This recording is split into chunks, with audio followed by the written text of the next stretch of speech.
We're going to take a look at the 2017 Airstream Basecamp.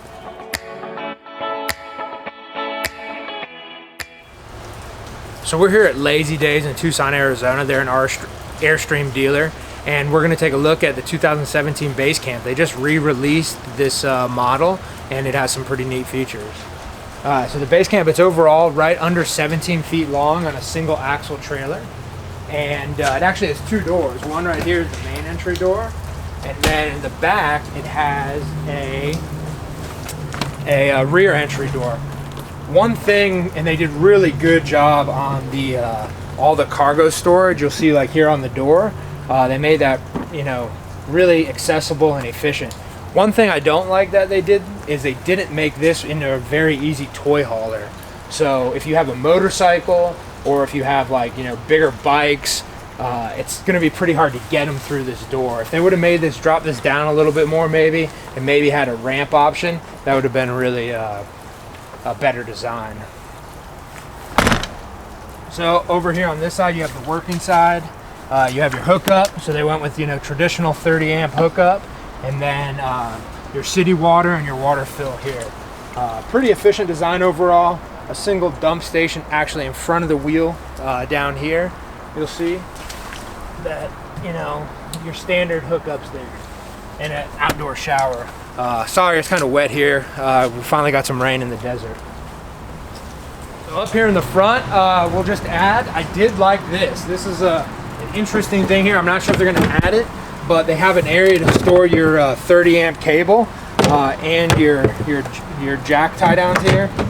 And overall, you know, if you have a small tow vehicle, this could really do the trick for you. So going inside of the Basecamp, so I'm 6'4", so this will give you some interesting perspective, and I can almost stand all the way up. It's probably about 6'3", 6'4" in here. You'll see. So in the cooking area here, the kitchen is in the front with these really nice wraparound windows.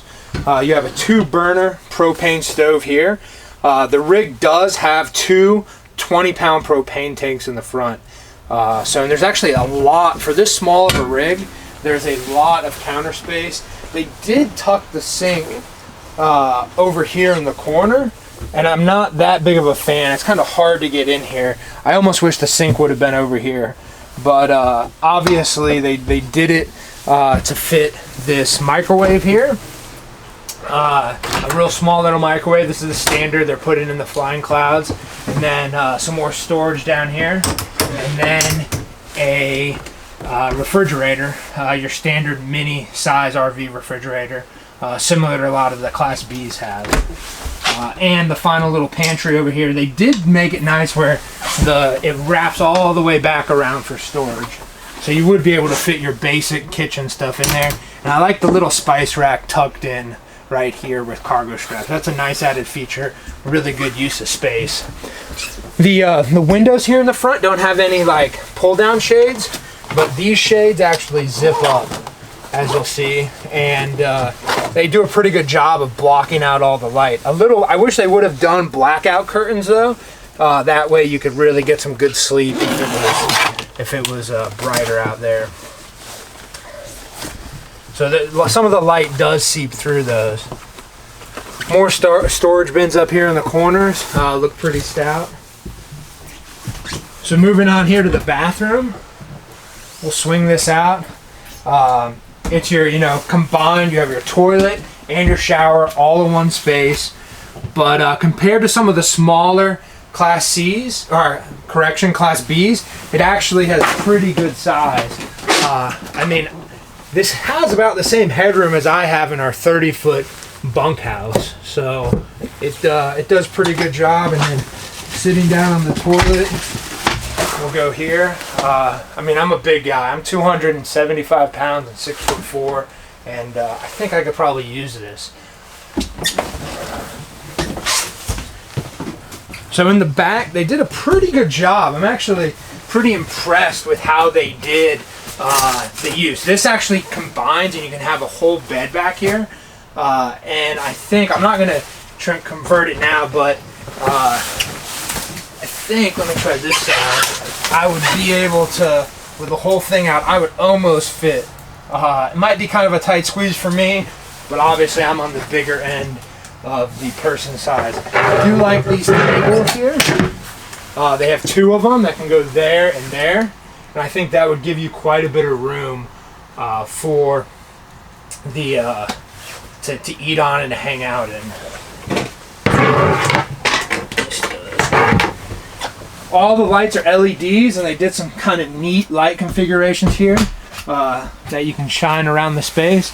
It doesn't have, unlike the other bigger Airstreams, it doesn't have any ducted air. You probably don't need it in here, but it does have this really compact air conditioning that also has some heat on it. It has high heat and low heat, so that could be useful.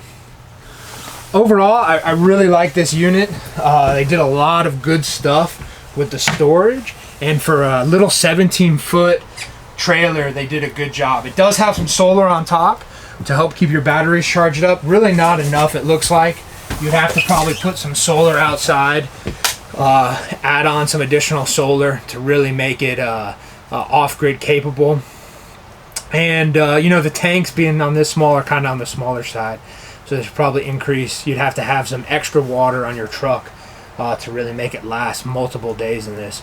But for a small little unit, if you're looking at like the teardrop size trailers or something in that, this could be the match for you.